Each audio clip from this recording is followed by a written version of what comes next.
Good morning. आप सभी का स्वागत है अपने वर्मा क्लासेज यूट्यूब चैनल पर।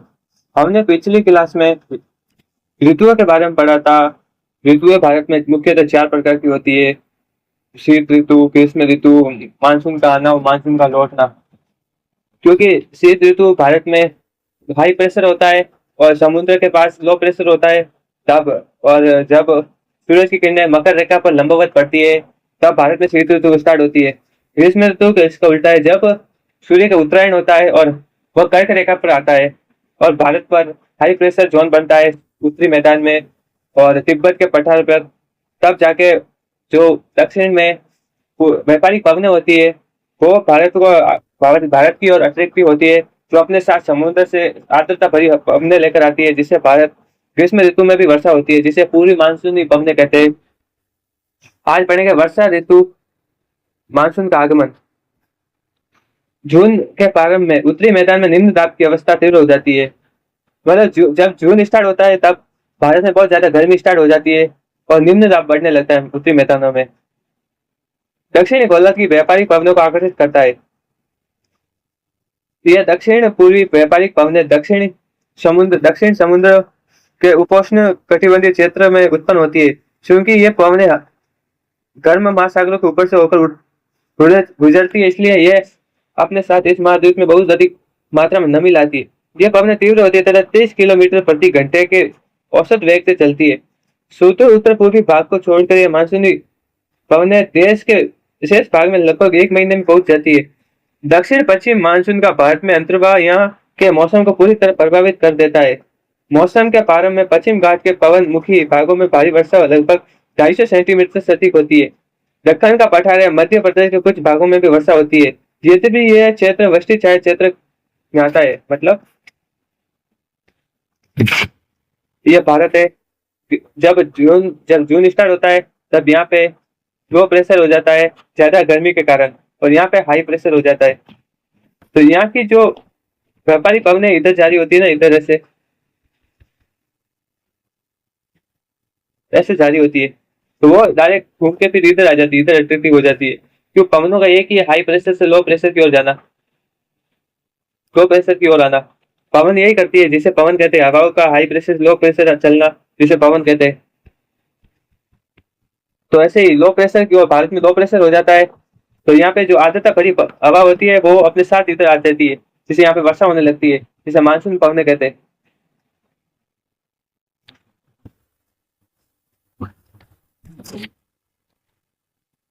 अब यहाँ पे ये जो पवनें होती है 330 किलोमीटर प्रति घंटे की स्पीड से चलती है, औसत वेग से चलती है। और उत्तर पूर्वी भाग, उत्तर पूर्वी के तक सबसे यहाँ तक एरिया को छोड़कर,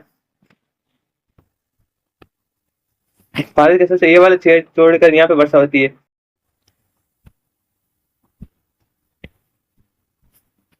1 महीने पहुंच जाती है। दक्षिण पूर्वी भारत मानसून के मौसम को पूरी तरह प्रभावित कर देता है। मौसम के प्रारंभ में जो पश्चिमी घाट होता है, यहाँ के पवनाभिमुखी भागों में भारी वर्षा होती है।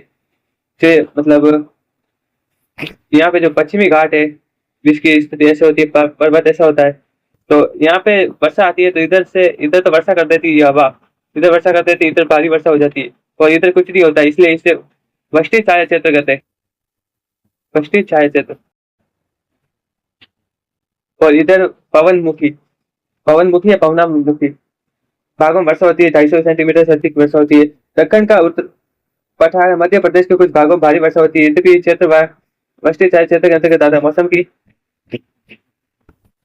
अधिकतर वर्षा, मतलब सबसे अधिक वर्षा मासिनराम में होती है।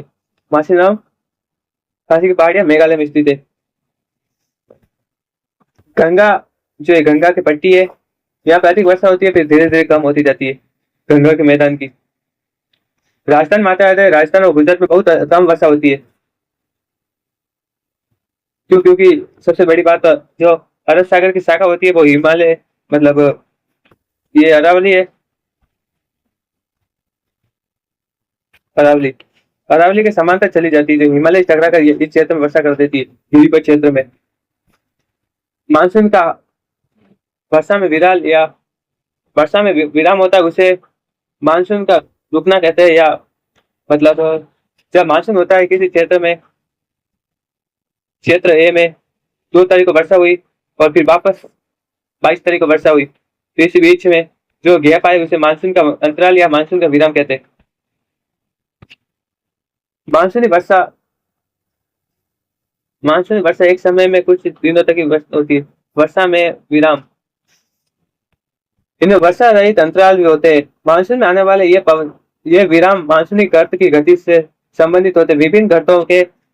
विभिन्न कारणों के गर्त एवं उनका अक्ष उत्तर या दक्षिण की ओर खिसक जाता है। मतलब जो आईटीसीजेड है, यहाँ पे आईटीसीजेड है, यहाँ पे वर्षा ज्यादा होगी, तो इस क्षेत्र में वर्षा बहुत कम होगी। फिर आईटीसीजेड इस क्षेत्र में आ जाता है, नीचे वाले क्षेत्र में आईटीसीजेड, तो यहाँ पे वर्षा होगी, ये क्षेत्र में कम होगी। जहाँ जहाँ आईटीसीजेड लो प्रेशर जोन जाएगा वहां पे वर्षा अधिक होगी,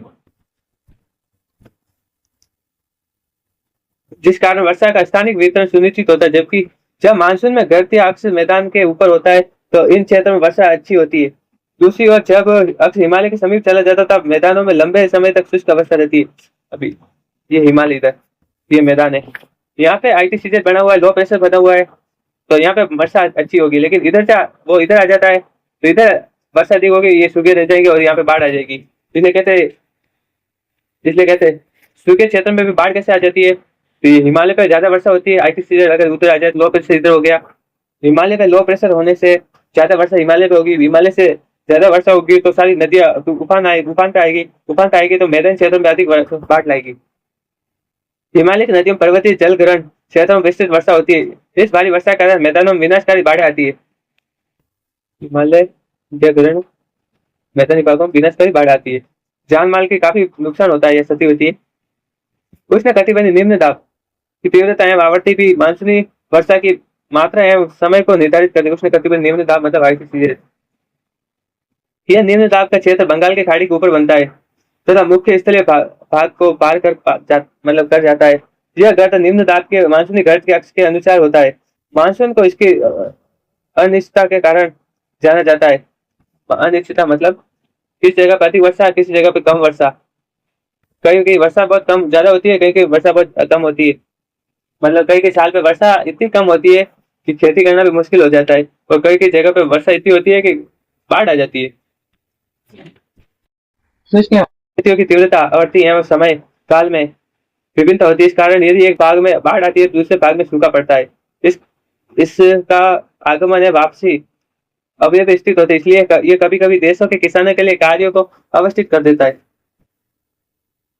मानसून की वापसी या परिवर्तनीय मौसम, जब मानसून आता जाता है फिर वापस जाता है किस जगह पे वर्षा होती है, तमिलनाडु में वर्षा होती है, क्योंकि तमिलनाडु उसके क्षेत्र में आ जाता है। अक्टूबर नवंबर के दौरान दक्षिण की तरफ सूर्य के आभासी गति के कारण अभी कर्क रेखा से ये विषुवत को पार करते हुए मकर रेखा की और सूरज की किरणें पड़ेगी। सूर्य की किरणें इधर पड़ेगी तो यहाँ पे लो प्रेशर होगा और इधर हाई प्रेशर होगा तो इधर की पवनें वापस इधर आएगी। तो जो पवनें इधर आ रही है उत्तर पूर्व भाग से दक्षिण की ओर जा रही है, कर्क रेखा से मकर रेखा की ओर जा रही है, दूसरे क्या कहेंगे तो मानसून की वापसी, क्यों मानसून वापस जा रहा है। अक्टूबर नवंबर के दौरान दक्षिण की तरफ सूर्य के आभासी गति के कारण मानसून गर्त या निम्न दाब वाला क्षेत्र गर्त उत्तरी मैदानों के ऊपर शिथिल हो जाता है। धीरे धीरे उच्च दाब प्रणाली इसका स्थान ले लेती है। दक्षिण और पश्चिमी मानसून शिथिल हो जाते हैं, धीरे धीरे पीछे की ओर हटने लगते हैं। अक्टूबर के प्रारंभ में मानसून पवनें उत्तर के मैदान से हट जाती है। अक्टूबर तथा नवंबर का महीना गर्म वर्षा ऋतु से शीत ऋतु में परिवर्तित हो जाता है। मानसून की वापसी होने से आसमान साफ और तापमान में वृद्धि होती है। मतलब शीत ऋतु आने वाली तो मौसम साफ और सब कुछ होने लगता है, जैसे क्योंकि सारी हवा बादल सब दक्षिण की ओर जाने लगे। उत्तरी दक्षिणी गोलार्ध में दिन का तापमान उच्च होता है जबकि रातें बहुत ठंडी व सुहानी होती है। स्थल अभी भी आर्द्र होता है।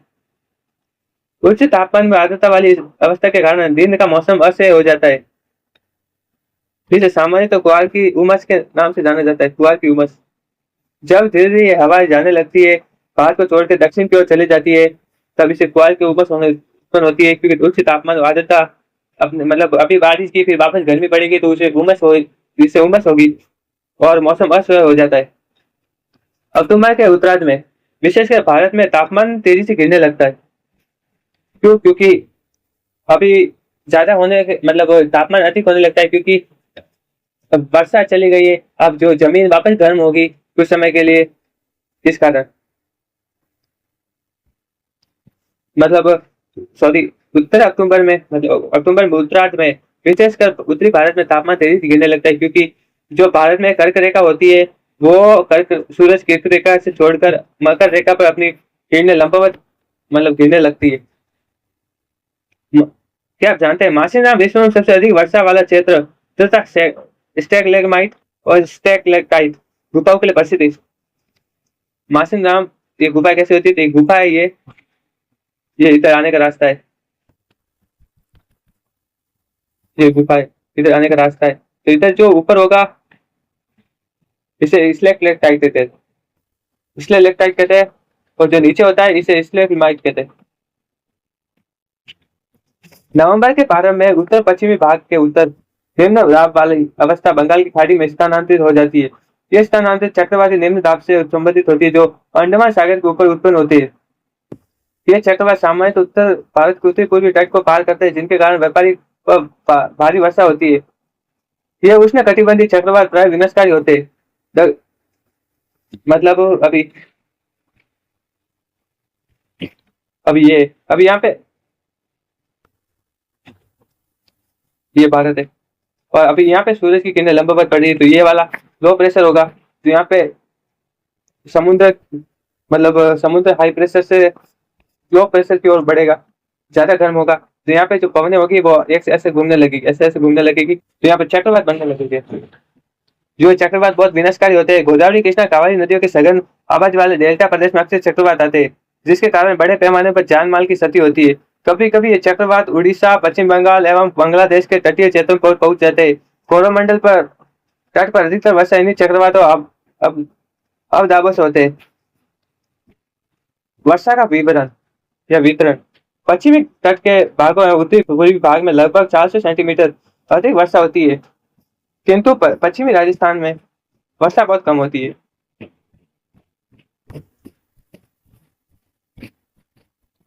इससे छठे पंजाब, हरियाणा, गुजरात के भागों में 60 सेंटीमीटर से कम वर्षा होती है।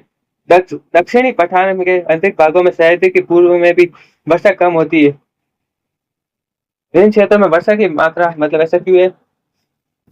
ये भारत की स्थिति जानते हैं आप, तो यहाँ पे ये है पठार, दक्षिण का पठार, तो यहाँ पे बड़ी बड़ी पहाड़ियां है, तो यहाँ पे वर्षा तो अधिक हो जाए पवना विमुखी क्षेत्र बन जाएगा। ये भारत है, यहाँ पे तिब्बत मतलब दक्कन का पठार, यहाँ पे ऊंची ऊंची पहाड़ियां, तो सारी वर्षा इधर ही होती है, इधर होती है तो इधर कुछ नहीं होता, इधर पूरा खाली रहता है।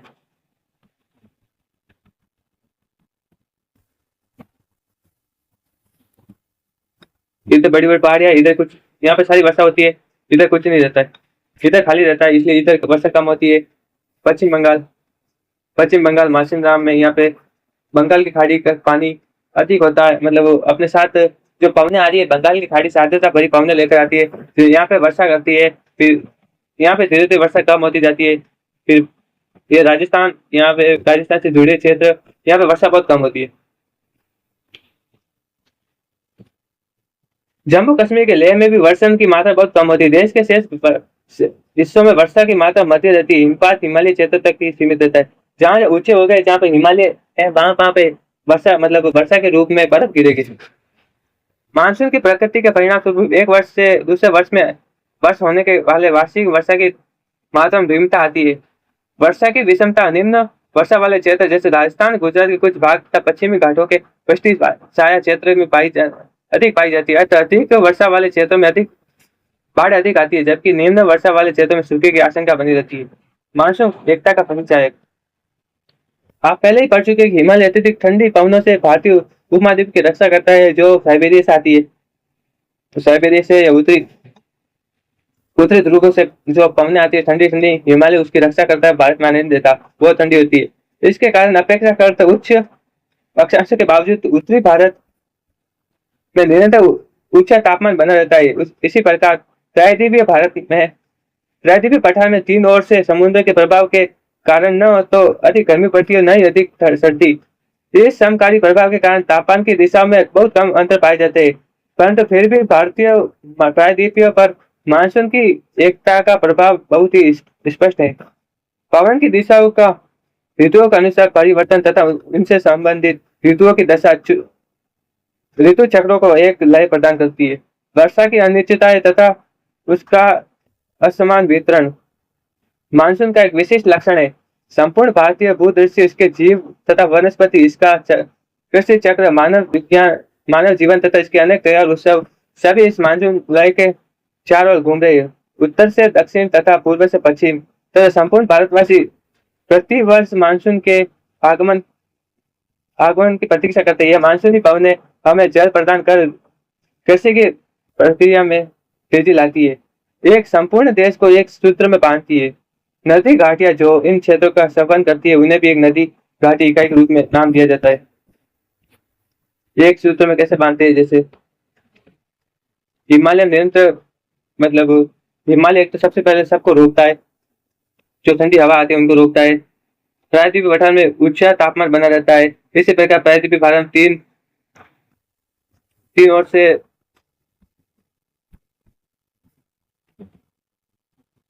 प्रायद्वीपीय पठार में तीनों ओर से समुद्र से प्रभाव के कारण न तो अधिक गर्मी पड़ती है, न अधिक सर्दी पड़ती है। समकारी प्रभाव होता है। तापमान अधिक दिशाओं में बहुत कम अंतर पाए जाते हैं, परंतु फिर भी भारतीय प्रायद्वीपीय मानसून की एकता का प्रभाव बहुत स्पष्ट है। पवन की दिशाओं का ऋतुओं के अनुसार परिवर्तित अलग अलग पवनें होती है। पवन की दिशा कैसे होती है,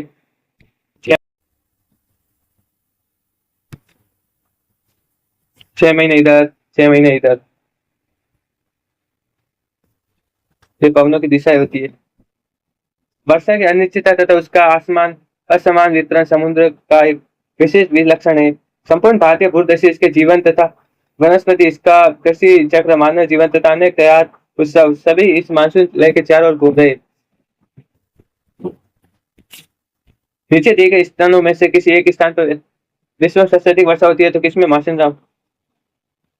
अब अधिक मासिनराम में। ग्रीष्म ऋतु में उत्तरी मैदान में बहने वाले पवनों निम्नलिखित में से क्या कहते हैं? ग्रीष्म ऋतु में उत्तरी मैदानों में बहने वाली, उत्तरी मैदान में लू बहती है। काल वैसाखी तो वर्षा का नाम है, जो वैसाख के महीने में पश्चिम बंगाल में आती है। व्यापारिक पवनें जो भूमध्य रेखा के चारों दोनों ओर होती है। भारत में मानसून का आगमन निम्नलिखित में से कब होता है? तो आगमन कब होता है, जब कब आती है? तो जून के प्रारंभ में 1 जून को केरल के पास आ जाती है। केरल के पास मानसून आ जाता है। निम्नलिखित में से कौन सी भारत में शीत ऋतु की विशेषता है? शीत ऋतु में दिन गर्म रातें होती है? नहीं, गर्म दिन तथा ठंडी रातें, ठंडा दिन तथा ठंडी रातें, या ठंडा दिन या गर्म रातें, ये होती है गर्म दिन और ठंडी रातें। अभी बाकी क्वेश्चन आप कर लीजिए। जी धन्यवाद। आप अब आते मिलेंगे अगले चैप्टर में। आप सभी का धन्यवाद। अपने क्लास को पूरा देखिएगा और लाइक करिएगा, शेयर करिएगा, सब्सक्राइब करिएगा, कमेंट भी करिएगा, जिससे हमें पता चले कि हमारी ऑडियंस कितनी है और हम अच्छे से अच्छे कंटेंट बना पाए। बिल्कुल आपके लिए फ्री में ये आपको क्लास 9 के बच्चे और यूपीएससी या पीसीएस के एनसीईआरटी कंप्लीट करने वाले हैं, उसके लिए भी और कोई भी अदर कॉम्पिटिशन एग्जाम के लिए भी ये बहुत उपयोगी होगी, क्योंकि डिटेल में पढ़ाया जा रहा है और जो ये पढ़ेगा उसको आगे स्टैंडर्ड बुक पढ़ने में आसानी होगी, बहुत आसानी होगी।